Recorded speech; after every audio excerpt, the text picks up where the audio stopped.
So students, now we are reading chapter 9, our national flag, in our Golden Thoughts book.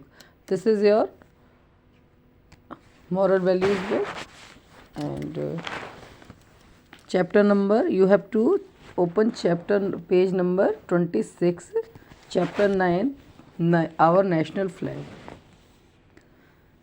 So let us read this chapter now. Do you know that every free country has her national flag?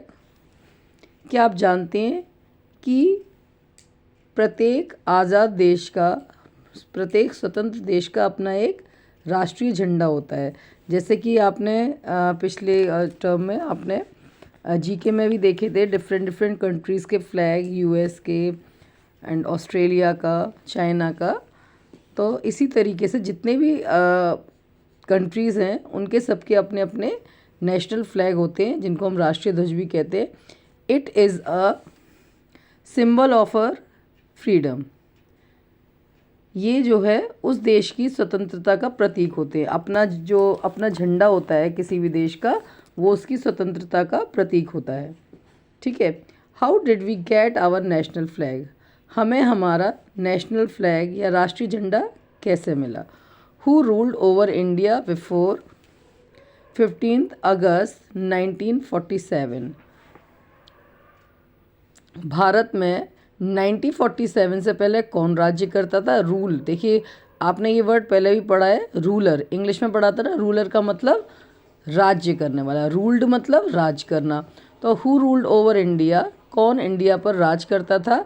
Before 15 अगस्त 1947, 15 अगस्त 1947 से पहले कौन India में राज करता था? India became free on 15 अगस्त 1947। भारत 15 अगस्त 1947 में आज़ाद हुआ था। Our forefathers struggled hard to get freedom. हमारे जो फोर फादर्स थे, फोर फादर्स का मतलब क्या होता है? हमारे जो, हम कह सकते हैं पूर्वज, या फिर हमारी, जैसे हमारे जो दादाजी हैं या उनके पिताजी, उन लोगों ने किस तरीके से एक गुलाम देश में रहते हुए स्वतंत्रता के लिए जो संघर्ष किया था, वो किस प्रकार किया था, किस प्रकार से उन्हें फ्रीडम मिली थी। Thousands of person let down their lives to make India free. हज़ारों लोगों ने अपने प्राणों की आहुति दी थी इंडिया को स्वतंत्र कराने के लिए। So we must pay utmost respect to our national flag which is a symbol of our freedom। इसीलिए हमारा जो, देखिए, हमें जो हमारा नेशनल फ्लैग है वो बहुत ही संघर्ष के बाद हमें मिला है, इसीलिए हमें हमारे राष्ट्रीय ध्वज का सम्मान करना चाहिए। ठीक है। सो वी मस्ट पे ऑटमोस्ट रिस्पेक्ट, यानी कि हमें सम्मान पे करना चाहिए टू आवर नेशनल फ्लैग, हमारे राष्ट्रीय ध्वज के लिए, which is the symbol of our freedom, जो कि हमारी आज़ादी का या हमारी स्वतंत्रता का प्रतीक है। It is the most precious thing, और ये हमारे लिए सबसे ज़्यादा अमूल्य या अनमोल चीज़ है, हमारी स्वतंत्रता। Look at the picture of our national flag given below. अब आपको जो है नीचे जो हमारे राष्ट्रीय ध्वज की पिक्चर दी गई है उसको देखिए, और उसके बेस पर हमें यहाँ पर एक्सरसाइज करनी है। तो सबसे पहले fill in the blanks with suitable words which are given in the boxes. यहाँ पर बॉक्स में कुछ वर्ड्स दिए गए हैं, तो हमें ये जो फिलअप्स दिए गए हैं उनमें इनको लिखना है। जैसे our national flag has colours. हमारे राष्ट्रीय ध्वज में कितने कलर्स होते हैं? 3 कलर्स। कितने कलर्स होते हैं?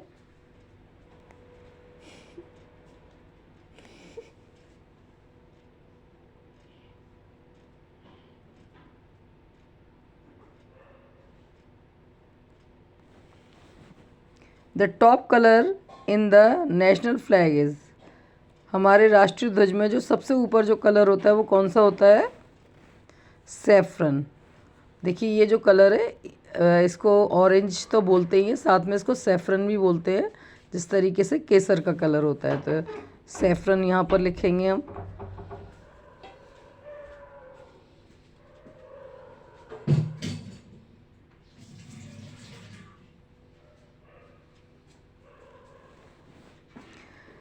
The bottom colour in the national flag is, कौन सा कलर है बच्चों? ये ग्रीन कलर। तो बॉटम जो होता है यानी कि सबसे नीचे जो कलर होता है वो होता है ग्रीन।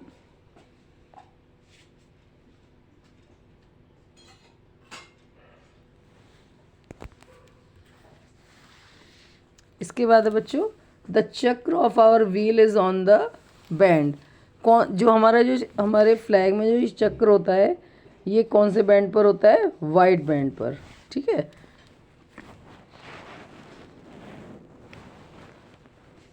द चक्रा ऑन और wheel is on the white band.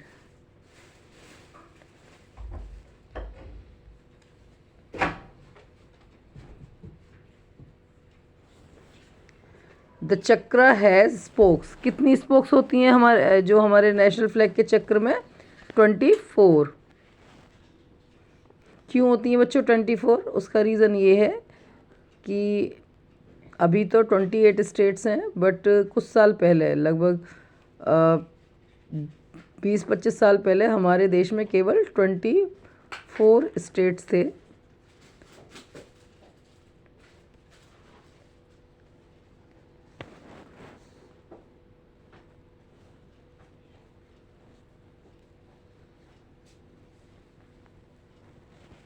Twenty four आएगा यहाँ पर। The saffron colour is the symbol of sacrifice.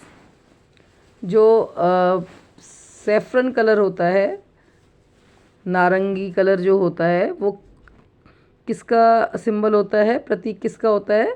Sacrifice. Sacrifice का मतलब होता है बलिदान।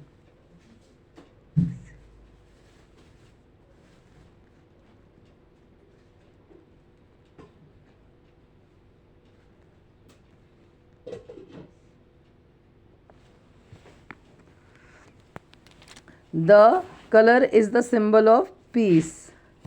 जो वाइट कलर होता है वो होता है पीस का सिंबल, यानी कि शांति का।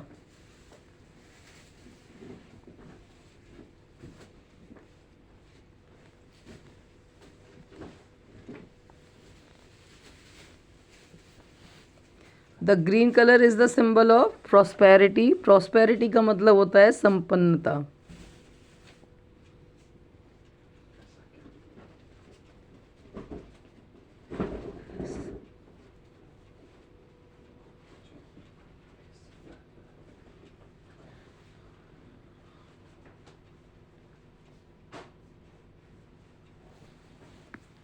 When the national flag is hoisted, we must stand in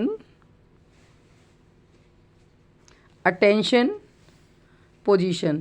जब भी फ्लैग होस्टिंग होती है, यानी कि जब भी झंडा फहराया जाता है, तब हमें हमेशा सावधान की पोजीशन में खड़ा होना चाहिए। ठीक है, यानी कि सीधे खड़े होते हैं एकदम से स्ट्रेट, और साथ में अपनी मुट्ठियों को बंद करते हैं, टो को खोलते हैं और एड़ियों को जोड़ते हैं।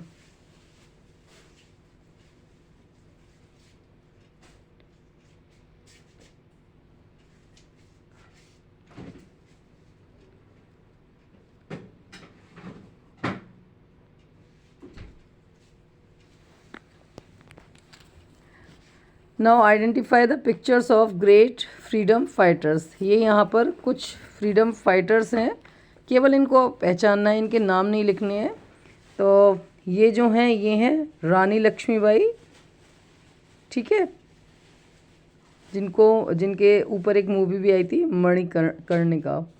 इसके बाद जो हैं ये हैं भगत सिंह, इन पर भी बहुत सारी मूवीज़ आ चुकी हैं। देन चंद्रशेखर आज़ाद,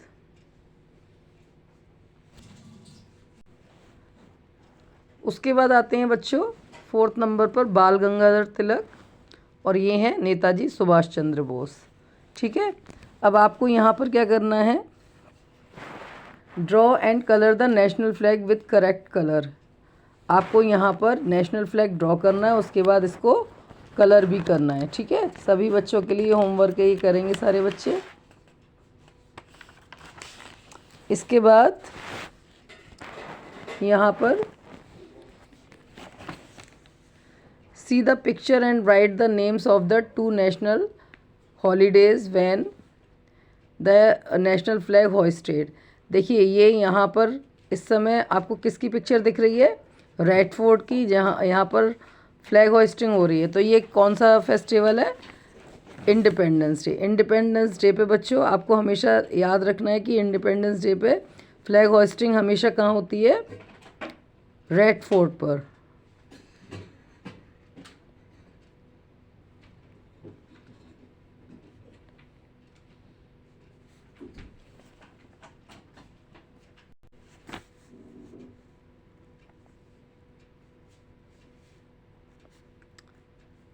ये है इंडिपेंडेंस डे। और यहाँ पर देखिए राजपथ पर झंडा फहराया जा रहा है, इसको ये है रिपब्लिक डे। ठीक है, गणतंत्र दिवस। जो इंडिपेंडेंस डे है वो 15 अगस्त को सेलिब्रेट किया जाता है, जबकि रिपब्लिक डे है वो 26 जनवरी को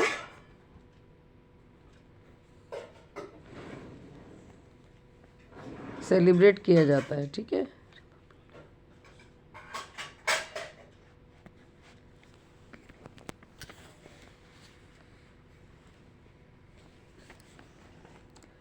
say the independence mantra to discover what you need to do before you hoist our independence flag। देखिए यहाँ पे इंडिपेंडेंस डे के लिए एक पूरा लिखा हुआ है, देखते हैं क्या लिखा हुआ है। I for I, yes I am talking about me. N is for now, it is the best time you see. ठीक है, then D is for determined to do what I should. E is for effort to be really good. P is for praises from people who care। E is for excellence which we will get me there। N is for no to all that is bad। D is for doing what I will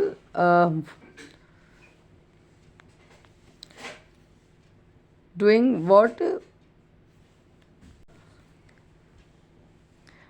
what will make other glad।